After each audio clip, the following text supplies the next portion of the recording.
नमस्कार, मैं बताना चाहूँगा हमारे सामने महामंत्री जी हैं। बताइए क्या चल रहा है आपका यहाँ का माहौल, क्या चल रहा है महामंत्री जी? सामने इलेक्शन है। बहुत अच्छा चल रहा है। हमारे यहाँ जो माहौल है वो पिछले 3 बार से भी बहुत अच्छा रिजल्ट देने जा रहा है।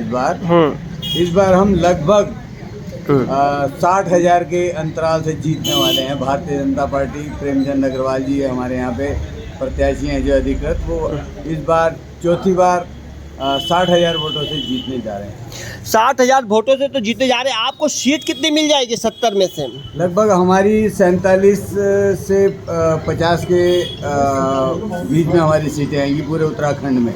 हालांकि हमारा जो 60 पार का लक्ष्य है, हम लगता है कि उसको पार कर लेंगे।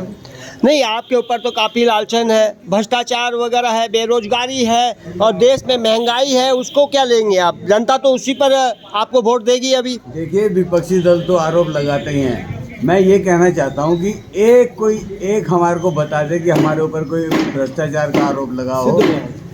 सबका साथ, सबका विकास और सबके विश्वास और सबके प्रयास से चलने वाली पार्टी है। इसमें हमारे यहाँ भ्रष्टाचार का कोई स्थान नहीं। तो मैं बताना चाहूँगा, और हमारे सामने कौन से प्रदेश अध्यक्ष, प्रदेश कार्यकारिणी, क्या नाम हुआ आपका, शुभ नाम? शास्त्री। तो आप क्या बोलना चाहेंगे? मैं तो इतना ही बोलना चाहूँगा कि आप जनता को क्या देना चाहेंगे इस बार 5 सालों में, अगर जीत के आते हैं तो? जनता को लगातार भारतीय जनता पार्टी दे ही रही है और जनता के विश्वास पे खरी उतर रही है। इस बार आपका मुद्दा क्या है, एजेंडा क्या है? हमारा उत्तराखंड में क्या मुद्दा होना, हमारा तो पूरा भारत का मुद्दा है, और जो भारत में मुद्दा है वो उत्तराखंड में। नहीं, ये तो राज्य चल रहा है ना, राज्य का है ना चुनाव। जहाँ तक बेरोजगारी और इन सब सवालों की बात है, तो जो लोग इन सवालों को उठा रहे हैं उनके हाथ में भी इस प्रदेश की और पूरे देश की सत्ता 60 साल तक रही है। इस प्रदेश में 10 सालों तक उन्होंने राज किया है, और ये ऐसा यक्ष प्रश्न है बेरोजगारी का कि जिसका हल बहुत नारे उछालने से और इनसे होने वाला नहीं है। ये धरातल पे जब सबको मिलकर काम करना होगा। और जहाँ तक बेरोजगारी का सवाल है, तो इस प्रदेश के अंदर बेरोजगारों के लिए जो काम भारतीय जनता पार्टी ने किया है वो आज तक कभी न हुआ है, न हो सकता है। नहीं, लोग तो बहुत लालचन लगाते हैं, बेरोजगारी भी है, भ्रष्टाचार भी है, और साथ में जो है महंगाई है जो पूरे कमर तोड़ देती है। उसके लिए क्या बोलना चाहेंगे आप? देखिए, भ्रष्टाचार का सवाल है तो भारतीय जनता पार्टी की सरकार जीरो भ्रष्टाचार के खिलाफ जीरो टॉलरेंस की नीति में चली है आज तक। और विपक्षियों को मैं उनको चैलेंज करता हूँ कि एक भी मसला इस प्रदेश के अंदर पिछले 5 वर्षों में कोई भ्रष्टाचार का उठाओ।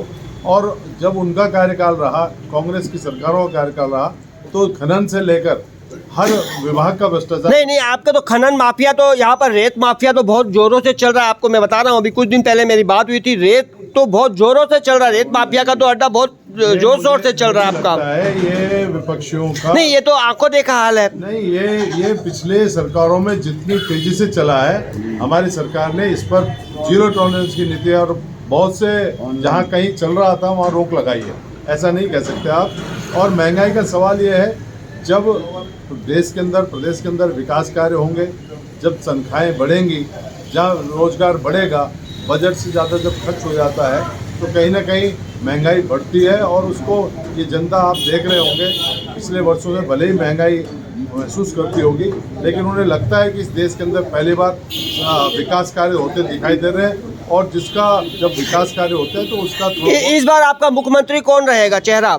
ये तो हमारी पार्टी तय करती है, क्योंकि यहाँ व्यक्ति तो चुनाव लड़ता ही नहीं।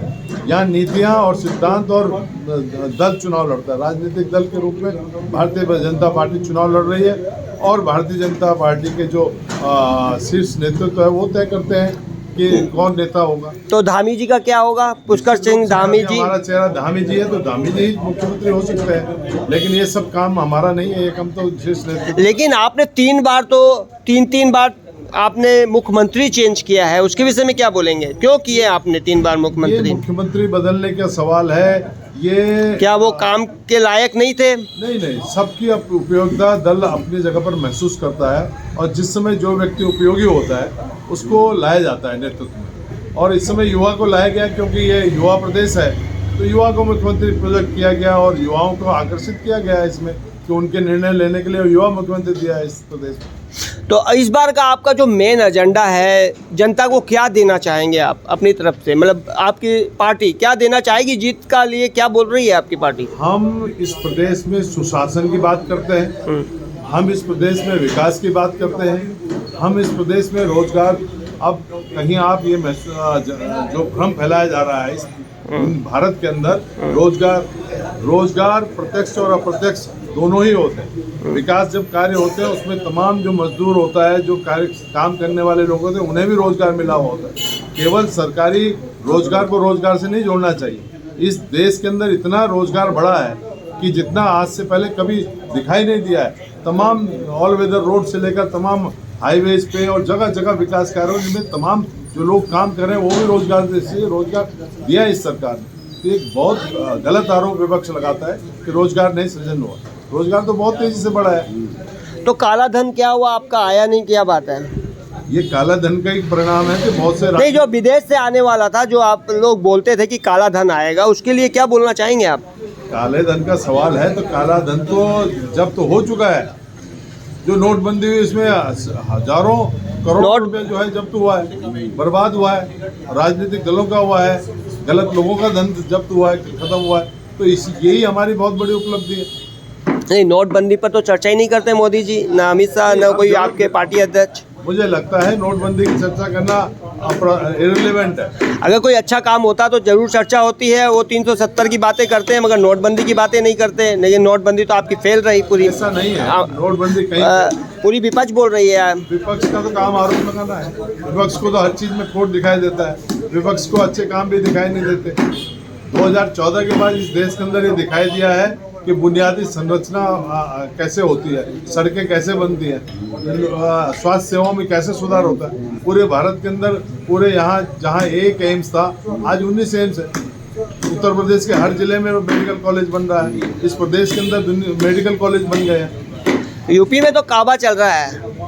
ये चुनाव की दृष्टि से ये चीजें सब चल रही है, काबा और बाबा, सब्बा। बाबा के राज में काबा। हाँ, लेकिन ये अटल सत्य है कि उत्तर प्रदेश की कानून व्यवस्था, जिससे पूरा उत्तर प्रदेश त्रस्त था, उत्तर प्रदेश का विकास रुका था, आज बाबा की सरकार ने उत्तर प्रदेश के विकास के नए आयाम स्थापित किए, लोगों को स्वतंत्रता का अनुभव कराया है और लोग अपनी इच्छा अनुसार पूरे प्रदेश के अंदर घूम सकते हैं। महिलाएं सुरक्षित हैं, माताएं बहनें सड़कों पर निकल सकती हैं। ये महत्वपूर्ण काम जो हुआ है, जो किसी भी समाज के लिए बहुत सबसे पहला काम होता है कि लोग उन्मुक्त और स्वतंत्रता के साथ घूम सके, तो उनके पास कोई डर भय ना हो, वो माहौल समाप्त हुआ है। तो क्या ये जो कानून उत्तर प्रदेश का है, क्या ये कानून यहाँ भी है? यहाँ वो दिक्कत कभी रही नहीं। यहाँ तो बहुत स्वच्छंद और बहुत स्वतंत्र लोग हैं। यहाँ वो माहौल नहीं है जो भय का माहौल उत्तर प्रदेश में रहता था, बिहार में रहता था। तो आप क्या बोलना चाहेंगे हमारे देश की जनता को लास्ट?